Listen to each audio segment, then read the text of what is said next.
자, 러시아가 우크라이나 동부 친러 반군이 세운 두 공화국의 독립을 승인한 뒤에 이곳에 전격적으로 파병을 지시를 했습니다.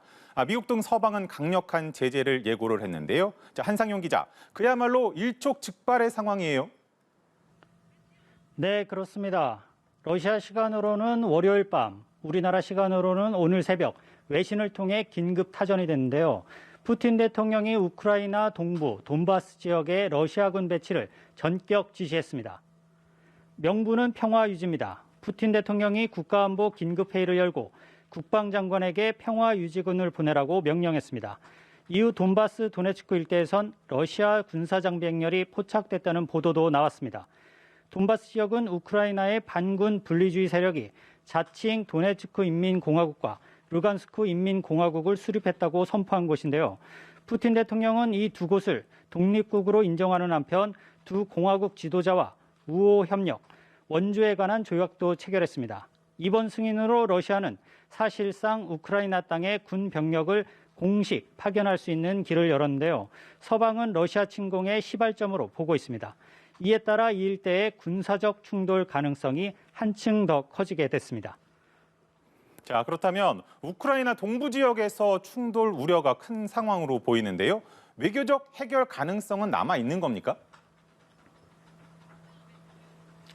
네, 그렇습니다. 말씀하신 것처럼 우크라이나 돈바스 지역은 무력 충돌 가능성이 가장 큰 곳인데요.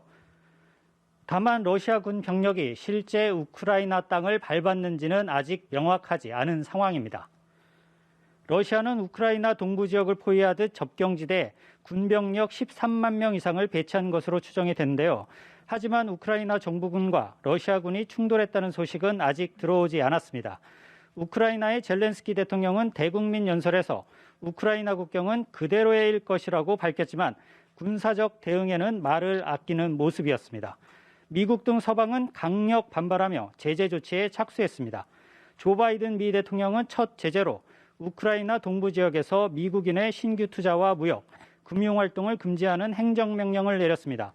또 영국, 프랑스 등과 조율을 거쳐 내일 대대적인 경제 제재를 발표할 것으로 예상됩니다. 그렇지만 외교적 해결 가능성이 완전히 사라진 건 아닙니다. 오는 24일 미국과 러시아 간 외교장관 회담이 예정돼 있기 때문입니다. 러시아군 진입 명령에 한때 불발되는 게 아니냐는 우려도 제기됐지만 양측이 그대로 진행하는 쪽으로 조율 중에 있습니다. 실제 열리게 된다면 이 회담은 우크라이나 전쟁 위기 사태의 중대 분수령이 될 전망입니다. 지금까지 글로컬 뉴스부에서 전해드렸습니다.